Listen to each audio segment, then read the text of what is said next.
అతిపెద్ద భవనాల్ని, అతిపెద్ద గృహాల్ని కట్టుకోవడానికి అతిపెద్ద స్థలాల్ని కొనుగోలు చేస్తున్నారా? కొనుగోలు చేసే ముందు కొన్ని వాస్తు నియమాల్ని ఖచ్చితంగా తెలుసుకోవాలి. లేకపోతే వాస్తు దోషాలతో నిత్యం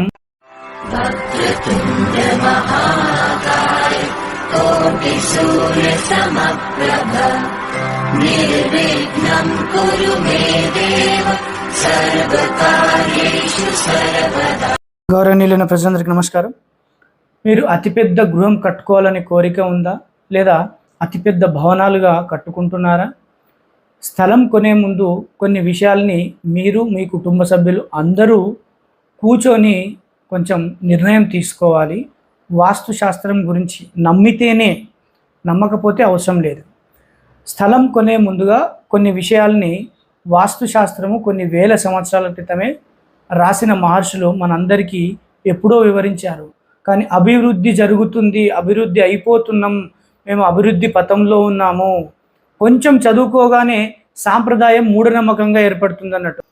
కానీ ఇప్పుడు జరుగుతున్న వాస్తు దోషాలతో కట్టిన గృహాలు ఏవైతే ఉన్నాయో అవి చాలా తొందరగా 6 నెలలు, 1 year, 1.5 yearకే మిగతా వాస్తు వ్యక్తుల దగ్గరికి వెళ్తున్నాయి. సమస్యలు వస్తున్నాయని. ఆ స్థలాలు కొనే ముందు మీరు కొన్ని విషయాలు తెలుసుకోవాలి. మీ అందరికీ నేను వివరిస్తాను. ఈ శ్లోకాన్ని మనం 3 ఎపిసోడ్లుగా తెలుసుకుంటున్నాము. ఈ శ్లోకం కింద ఇంకో శ్లోకం ఉంది, అదే మీకు వివరిస్తాను. ఇక్కడ వరకు మనం తెలుసుకున్నాము, ఇది కూడా తెలుసుకున్నాము. దీనికి ఎలా సంబంధం ఉందో నేను వివరిస్తాను. విసూత్రం భూరిశత్రు కృతం. ఒకవేళ విసూత్రము అంటే దాదాపుగా మీరు అనుకోండి డయాగ్నల్స్, మీ యొక్క స్థలానికి డయాగ్నల్స్ లేదా కట్టిన గృహానికి డయాగ్నల్స్. ఈ కర్ణ సూత్రాలను లేకపోవడం, ఇంప్లిమెంటేషన్ చేయకపోవడం వల్ల విసూత్రం అనే దోషం వస్తుంది. మరి సార్ మేము గృహం కట్టుకున్నాం కదా, మాది 30/50 ప్లాటు, దీంట్లో కరెక్ట్ కాంపౌండ్ వాల్ వేసుకొని ఇల్లు కట్టుకున్నామండి, ఇంటికి డయాగ్నల్స్ వచ్చినాయి, మేస్త్రి మూలమట్టం తీసి కట్టించారు, కరెక్ట్గానే ఉంది, మరి మాకు దోషం రాదా అనే సందేహం మీకుంటే దాని కింద 2-3 భేదాలు ఉన్నాయండి. ఆ భేదాలను మీకు ఈరోజు ఎపిసోడ్లో వివరిస్తాను. ఇప్పుడు ఇది ఒక 30/50 ఇటీవల దాదాపుగా మీకు లభ్యమవుతున్న స్థలాలు. కానీ ఈ స్థలాల్లో సాంప్రదాయమైన వాస్తుశాస్త్రంతో గృహ నిర్మాణం సాంప్రదాయకరంగా కట్టుకోలేము. ఇదైతే ఖచ్చితం. ఎందుకోసం అంటే చాలా కారణాలు ఉన్నాయి. ఇప్పుడు దిశ అనేది చూసుకుందాం. అనుకుందాము ఇది డిగ్రీకి లేదు, 110 డిగ్రీలకు ఉంది ఈ స్థలం. తూర్పు ఆగ్నేయానికి తిరిగిన స్థలం అనుకుందాము. దిశ ఈ విధంగా ఉంది అనుకుందాము, 90 degrees తూర్పు. కానీ ఈ ప్లాట్ ఇలా ఉంది అనుకుందాం, ఆగ్నేయ ప్రాచి 110 డిగ్రీలకు ఉంది అనుకుందాం. ఇప్పుడు దీంట్లో గృహాన్ని ఏ విధంగా కట్టుకుంటాము? సాధారణంగా ప్లాట్ ఎలా ఉందో అలా ప్యారలల్గానే కట్టుకుంటాం. దిశనే చాలా ముఖ్యమైనది. దిశకు స్థలం ఉండాలి, 1వ పాయింట్. రెండవది, దిశకే కాంపౌండ్ వాల్ కూడా కట్టుకోవాలి మీ స్థలంలో. ఇక్కడే 2-3 ఆప్షన్స్ ఉన్నాయన్నట్టు. మ్యాండేటరీ ఆప్షన్ ఏమిటంటే దిశకు గృహం కట్టుకోవడం. ఈ దిశకు కట్టుకున్నప్పుడే కాంపౌండ్ వాల్ కూడా దిశకు వస్తుంది. కాబట్టి మీరు ఇదే కాంపౌండ్ వాల్ని ఇక్కడ తీసుకుందాం. ఎగ్జాంపుల్, ఇది ఎగ్జాక్ట్గా డిగ్రీకి ఉంది. ఇప్పుడు కాంపౌండ్ వాల్ని ఇలా కట్టుకున్నాం. ఇలా కట్టుకున్న తర్వాత ఇదిగోండి ఇలా డయాగ్నల్స్ వచ్చాయండి, డయాగ్నల్స్ వచ్చాయి. ఇప్పుడు గృహం, దీంట్లో ఎలాంటి గృహం కట్టుకుంటున్నాం అనేది చాలా ముఖ్యమండి. ఆ గృహాన్ని మనం కట్టుకుంటున్నాము అనుకుందాం. అప్పుడు గృహం యథావిధిగా దిశకు వస్తుంది. అప్పుడు స్థలానికి డయాగ్నల్స్ ఉంటాయి, గృహానికి ఇంటి లోపల భాగంలో కూడా డయాగ్నల్స్ ఉంటాయి. ఇది ఒక పద్ధతి. ఇప్పుడు ఇది దీర్ఘచతురస్రాకారంలో ఉంది. ఇప్పుడు చతురస్రాకారంలో ఉన్న స్థలాలు ఉన్నాయి, చతురస్రాకారంలో కట్టిన గృహాలు ఉన్నాయి. దీంట్లో ఇంకొక రకమైన ఆప్షనల్ మీకు చెప్తాను. ఇది కూడా డిగ్రీకి ఉంది, దీనికి కూడా డయాగ్నల్స్ వచ్చాయి. విసూత్రం అనే దోషాలు ఈ స్థలాలకు రాలేదు. డిగ్రీకే ఇంపార్టెంట్, దిశకు గృహం ఇంపార్టెంట్, దిశకు స్థలం ఇంపార్టెంట్. దిశకు ఉంది ఇది. ఇప్పుడు దీంట్లో ఒక గృహం కట్టుకున్నాము అనుకుందాం, దీని డయాగ్నల్స్ కూడా వచ్చాయి. కరెక్ట్గా సెట్ అయిపోయినాయి. దీంట్లో విసూత్ర దోషం అనేది రాలేదు కాబట్టి ఇంకొక ఆప్షనల్ ఉంది. ఒకవేళ ఆ సెకండ్ ఆప్షనల్ ఏమిటి? చతురస్రాకారంలో ఉన్న స్థలం దిశకు లేకపోతే మీరు కాంపౌండ్ వాళ్ళని స్థలం ఎలా ఉందో అలా కట్టుకున్నా కూడా విసూత్ర దోషం వస్తుంది. సార్ మరి స్థలం అయితే స్క్వేర్గా ఉంది. ఇంకొక ఆప్షనల్, మనం వెనక్కి వద్దాం. దీర్ఘ చతురస్రాకారమైన స్థలం కూడా విదిశకు ఉంది, అంటే డిగ్రీలకు లేదు. అక్కడ కూడా మనం కాంపౌండ్ వాళ్ళు కట్టుకుంటే సార్ డయాగ్నల్స్ వచ్చినాయి కదా, ఇదే కరెక్ట్ అని మీరు అనుకుంటున్నారా? తప్పండి. వాస్తుశాస్త్రము దిశకు గృహాన్ని కట్టుమని దాంట్లో ఎంత మ్యాండేటరీగా ఉంటుందంటే అంత మ్యాండేటరీగా ఉంటుంది. ఇక్కడ దిశకు లేనట్లయితే మీరు కాంపౌండ్ వాళ్ళని స్క్వేర్ ఆర్ రెక్టాంగిల్లో స్థలం ఉన్నట్టు కట్టుకున్న విసూత్ర దోషం వస్తుంది. ఈ రెండింటికి సంబంధించిన ఎగ్జాంపుల్ని నేను మీ అందరికీ కూడా ఇక్కడ వివరిస్తాను. అది ఒక వేరే ఆప్షనల్, మీకు ఆ వేరే ఆప్షనల్ గురించి కూడా వివరిస్తాను. విసూత్రం అనేది ఎంత వినాశకరమైన సమస్యల్ని తీసుకొస్తుంది అనేది. అనుకుందాము, ఇప్పుడు దిశకులో లేదు ఈ స్థలం, మనం కాంపౌండ్ వాళ్ళు కడితే మనకు డయాగ్నల్స్ వచ్చాయి, కానీ దిశకు ఈ విధంగా ఉండాలి కానీ ఇలా ఉంది అనుకుందాం. అప్పుడు గృహాన్ని ఇలా ప్యారలల్గా కట్టుకోవాలి. అర్థమవుతుందండి? ఇలా ప్యారలల్గా కట్టుకోవాలి. కానీ ఇవన్నీ పెరిగిపోతున్నాయి కదా అని అనుకుంటే భిన్న భేదం కరోత్కూర్వి, ఇక్కడ వరకు ఒక దోషం, ఇటు నుంచి ఇంకొక దోషం, కుటిల మతివక్రతాం. చూడండి, భిన్న భేదము అనుకుందాం.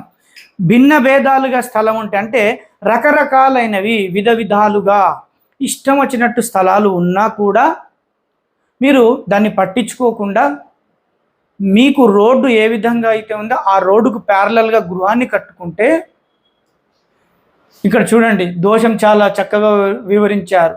కరోత్కూర్వి, ఎలాంటి వాస్తు దోషాలు ఆ గృహంలో నివసిస్తున్న వాళ్ళకి దుష్ఫలితం రూపంలో వస్తాయి అంటే, అనుకుందాము ఉమ్మడి కుటుంబంతో నివసిస్తున్నారు ఇద్దరు అన్నదమ్ములు అదే గృహంలో.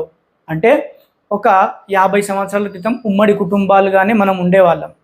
ఇప్పుడు ప్రైవసీ అంటూ 2 BHKలకు సింగిల్ BHKలకు మారిపోతున్నాం. ప్రైవసీ గత 3 యుగాలు గడిచిపోయినాయి, దాంట్లో లేని ప్రైవసీ ఇప్పుడు ఎట్లా వచ్చిందో ప్రైవసీ అర్థమవుతలేదు. నాకు చాలా పెద్ద సందేహం అండి ఇది. ప్రైవసీ అంటున్నారు, ఇక్కడ ప్రైవసీ అంటూ విడిపోతున్నాం. అయితే అనుకుందాము ఆ గృహం అనేది చాలా పెద్ద స్థలంలో కట్టబడి ఉంది అనుకుందాము. ఈ విధంగా స్థలం ఉంది, అది ఇదిగోండి ఇక్కడ ఒక కార్నర్ ఈ విధంగా వచ్చింది, ఇది ఇలా ఇటు పెరిగింది, ఇలా ఉంది. ఈ స్థలం ఉంది అనే ఒక ఉదాహరణ అనుకుందాం. రోడ్ అనేది ఇలా వచ్చింది, ఇటు ఒక రోడ్డు ఉంది, ఇక్కడ ఒక రోడ్డు ఉంది అనుకుందాం. ఇక్కడ గృహాన్ని ఇక్కడ కట్టుకున్నారు అనుకుందాం. ఇప్పుడు చూడండి, ఈ స్థలాన్ని వాడుకోవడానికి గృహాన్ని ఇలా కట్టుకున్నారు. అప్పుడు యథావిధిగా ఏ దోషం వస్తుంది? భిన్న భేదం. ఈ భేదాలుగా స్థలం ఉంది కాబట్టి, వివిధ రకాలుగా స్థలం ఉంది కాబట్టి, ఈ యొక్క భేదాలు ఏవైతే ఉన్నాయో దీంట్లో భేదాలు అంటే ప్లాట్ని డివైడ్ చేయడం అనే భేదం లేకుండా ఒకటే విధంగా ఉందో, అప్పుడు ఆ గృహంలో నివసిస్తున్న కుటుంబ సభ్యుల మధ్యలో, అది అన్నదమ్ములు కావచ్చు లేదా సింగిల్గా భార్యాభర్త కావచ్చు, వారి తల్లిదండ్రులు, వారి సంతానం అనుకుందాం, వాళ్ళందరికీ కూడా ఎలాంటి వాస్తు దోషాలు వస్తాయంటే, వాళ్ళ మనస్సులో ఒకరికి పడిరాదు, ఎప్పుడు తిట్టుకుంటూ ఉంటారు. ఏదో ఒక నష్టం జరుగుతూ ఉంటే ఆ నష్టాన్ని ఒకరిపైన ఒకరు వేసుకుంటూ, నువ్వే చేసినావు, నీ కారణం వల్లనే ఇలాగైంది అంటే నీ కారణం వల్లనే ఇలాగైంది. ఇలాంటి భేదాలు ఆ కుటుంబ సభ్యుల మధ్యలో తలెత్తుతాయన్నట్టు. వివిధ రకాలైన సమస్యలు వస్తుంటాయి. మా అన్న ఇట్లా చేసిండు అందుకే మేము పాడైపోయినాం, మా తమ్ముడు ఇట్లా చేసిండు ఇంకా నేను ఆయనకి ఏం అనలేను, వాళ్ళు పెళ్లి చేసుకున్నారు కాబట్టి ఇంకా వాళ్ళని ఏం అనలేము అని అన్న సైలెంట్గా ఉంటాడు. ఒకవేళ అన్న తప్పు చేస్తే తమ్ముడు సైలెంట్గా ఉంటాడు, ఇంకా మా అన్నకు నేను ఏం అనలేను, ఆయన ఇష్టం. ఇలాంటి మనస్పర్ధలు కుటుంబ సభ్యుల్లో వస్తాయి. ఇంకొక రకమైన సమస్య వస్తుంది. ఎలాగంటే మా నాన్నగారు ఇప్పటికీ కూడా ఉమ్మడి కుటుంబంతో మేము అందరం కలిసి ఉన్నాం కాబట్టి మా నాన్నగారు తీసుకున్న నిర్ణయం వల్ల అన్నదమ్ములు లేదా వారి అన్నదమ్ములు లేదా వారి యొక్క 2 పిల్లలు ఉన్నారనుకుందాం, వాళ్ళకు కూడా పెళ్ళిళ్ళు అయిపోయినాయి. మా నాన్నగారు చేసిన తప్పుడు నిర్ణయం వల్ల మేమిద్దరము అనుభవించాల్సి వస్తుంది, చెప్తే మా నాన్న విననే లేదు అనే మాటలు అప్పుడప్పుడు వింటుంటాం. లేదా 2 కొడుకులకు నేను ఆస్తి ఇచ్చేసిన, ఇదే ఇంట్లో ఉంటున్నాం, కలిసే ఉంటున్నాం, ఇల్లు పంచుకోలేదు కానీ పొలాలు పంచుకున్నాం అనే మాటలు మనకు ఎక్కువగా వినబడుతుంటాయి. 2 కొడుకులు చేసుకునే తప్పుడు వల్ల తండ్రికి అపనిందలు వస్తుంటాయి. ఇలాంటి సమస్యలు ఎప్పుడు వస్తాయంటే రకరకాలైన స్థలాల్లో వాస్తుశాస్త్ర పరిజ్ఞానం లేని వాస్తు వ్యక్తిని తీసుకొని వచ్చి గృహాన్ని ఇష్టం వచ్చిన స్థలంలో కట్టుకుంటే ఇలాంటి దోషాలు ఏర్పడతాయి. అప్పుడు ఇక్కడ ఫలితం అనేది చెప్పడం జరిగింది ఇక్కడ, కానీ దానికి ముఖ్య కారణం ఏమిటి? విసూత్రం. ఈ భిన్న భిన్న భేదాభిప్రాయాలతో పాటుగా ఆ కుటుంబంలో రాను రాను ఏమేర్పడుతుంది? శత్రుకృతం, శత్రుభావం అనేది ఏర్పడుతుంటుంది. ఎప్పుడు చేసిన మా అన్న వినడు నేను చెప్పిన తర్వాత కొన్ని సంవత్సరాలకు వీళ్ళ పిల్లలు వాళ్ళ పిల్లలు పెద్దగా అయిన తర్వాత విడిపోతారు. అప్పుడు కొంచెం శత్రుభావం అనేది పెరిగిపోతుంది. చూడండి ఎంతటి వాస్తు దుష్ఫలితాలు అనేవి కుటుంబాన్ని ఎంతగా దిగజారుస్తాయి. ఇలాంటి ఇష్టమైన నిర్మాణాలు ఇష్టమైన స్థలాల్లో కట్టుకుంటే అప్పుడు ఈ శత్రుభావాన్ని కల్పిస్తుంది. ఈ భిన్న భిన్న స్థలాలు, రకరకాలైన స్థలాల్లో ఇష్టం వచ్చినట్టు గృహం కట్టుకోవడం. ఇన్ని ఆప్షనల్స్ ఇచ్చాను నేను మీకు. ఇప్పుడు ఇక్కడికి వద్దాం. డిగ్రీకి లేని స్థలంలో గృహాన్ని కట్టుకున్నట్లయితే ఆ ప్లాట్కు ప్యారలల్గా అక్కడ కూడా ఆ కుటుంబ సభ్యుల్లో ఇలాంటి ఫలితాలే వస్తాయి. నెక్స్ట్ చూద్దాం. కుటిలా మతివక్రతాం. చూడండి ఎలాంటి సమస్య అంటే వాళ్ళ మనసుల్లో ఎప్పటికీ ఇదే ఉంటుంది, మా అన్న తప్పు చేసిండు మేము అప్పులపాలైపోయినాం, లేదంటే మా తమ్ముడు తప్పు చేసిండు మేము అప్పులపాలైపోయినాం. అన్నదమ్ముల మధ్యలో లేదా తండ్రి కొడుకుల మధ్యలో ఇలాంటి మనస్పర్ధలు బలంగా పాతుకుని ఉంటాయి. కారణం వారి గృహాన్ని ఒకసారి పరిశీలించుకోండి. నిజమైన వాస్తుశాస్త్రమా, సాంప్రదాయకమైన పద్ధతులతోనే కట్టుకున్నారా, లేదా అసాంప్రదాయమైన ఇటీవల మోడర్న్గా వచ్చిన వాస్తుతో కట్టుకున్నారా? ఆలోచించుకోండి గౌరవనీయులైన ప్రజలందరూ. ఇక్కడ శ్లోకం కొన్ని వేల సంవత్సరాల క్రితమే చెప్తుంది అన్నట్టు. మతివక్రతాం. వాళ్ళ యొక్క బ్రెయిన్లో ఎప్పటికీ ఆలోచన అంటే మతి అంటే ఆలోచన విధానం ఎప్పుడు శత్రు లాగానే ఉంటుందన్నట్టు. కుటుంబ సభ్యులు ఎప్పుడు ఏదో ఒకటి అందరి మధ్యలో తిట్టుకోవడం జరుగుతుందన్నట్టు. డిగ్రీకి లేకపోవడం వల్ల గృహం నిర్మించుకుంటే జరుగుతుంది. ఇక్కడ విసూత్రాలు దోషం ఉంటుంది, డయాగ్నల్స్ ఉండవు. ప్లాట్కు డయాగ్నల్స్ అనేవి ఇంపార్టెంటే కాదు. డిగ్రీకి ఉన్న స్థలానికి డయాగ్నల్స్ ఖచ్చితంగా రావాలి, వస్తాయి గృహం కట్టుకోవడం. కానీ ఇక్కడ ఒక తప్పు జరుగుతుంది. ఉత్తరము తూర్పు ఎక్కువగా స్థలాన్ని వదిలేస్తారు. అది కూడా మీకు ఆప్షనల్గా చెప్తున్నాను, అలా కూడా చేయొద్దు. అది చాలా పెద్ద దోషం అన్నట్టు. దానికి కూడా శ్లోకం ముందు వివరిస్తాను మీకు. ఇక్కడ చతురస్రంలో కూడా ఇటీవల ఎలా బండ గుర్తుగా మారిపోయిందంటే గణిత శాస్త్రంలో మీకు ఒక ఫార్ములా ఉంటుంది, a²+b². ఈ ఫార్ములా ఏ విధంగా అయితే ఉంటుందో అదేవిధంగా సెట్ బ్యాక్స్ ఇవ్వడానికి కూడా వాస్తుశాస్త్రాలు ఒక ఫార్ములాని ఇవ్వడం జరిగింది. దాంట్లో కొన్ని నియమాలు ఇచ్చారు, 11 నియమాలు ఇచ్చారండి. సంఖ్య కూడా చెప్తున్నాను, 11 నియమాలు ఇచ్చారు. ఆ 11 నియమాల్లో మీకున్న స్థలానికి ఏ ఫార్ములా ఉపయోగపడుతుంది అని ఆలోచించారు. చెప్పేవాళ్ళు లేరు కాబట్టి ఎవరు ఆలోచించారు? లేదండి, ఏ స్థలమైనా సరే ఉత్తరము తూర్పు ఎక్కువగా వదిలేసుకొని దక్షిణం పడమరకి ఇల్లు జరిపేసుకొని కట్టుకుంటారు. ఇది అతిపెద్ద దోషము. నేను మీ అందరికీ వివరిస్తాను ఎలాంటి దోషాల వల్ల మీ కుటుంబాలు సమస్యలను ఎదుర్కొంటున్నాయి అనేది. నెక్స్ట్, ఇలాంటి స్థలాల్లో అయితే ఇప్పటికీ చెప్తున్నాను, దయచేసి వంకర టింకర్లుగా స్థలాలు ఉన్న దాంట్లో గృహాన్ని కట్టుకోరాదు. దానికి వాస్తు రెమెడీస్గా డిమార్కేషన్ని తీసుకొచ్చిండ్రు ఇటీవల. కానీ ఆ డిమార్కేషన్ కూడా కొంతవరకు రెమెడీస్గా పనికిరాదు. ఎంతవరకు పనికి వస్తుంది అనేది ఆ దంపతుల యొక్క నక్షత్రాలపైన ఆధారపడి ఉంటుంది డిమార్కేషన్ కూడా. ఇప్పటివరకు యూట్యూబ్లో ఎవరు చెప్పలేదు, అసలు ఎవరికి కూడా ఈ రహస్యాలు తెలియవు. ఎందుకోసం అంటే ఏ పుస్తకాల్లో కూడా ఇప్పటి వరకు గత 19th సెంచరీ ఎండ్ నుంచి ఏ పుస్తకాల్లో ఇవి ప్రచురించబడలేదు. 17th సెంచరీ, 16th, 15th సెంచరీలలో రాయబడిన సంస్కృత శ్లోకాల్లో ఇవ్వడం జరిగింది. డిమార్కేషన్ని ఒకవేళ ఇస్తే ఎన్ని రకాలు ఉంటుంది, అసలు డిమార్కేషన్ ఎప్పుడు వర్క్ అవుతుంది అంటే వాస్తు టిప్స్గా, వాస్తు రెమెడీస్గా పనిచేస్తుంది, ఏ రకమైన గృహానికి పనిచేస్తుంది అనేది కూడా ఉంటుంది.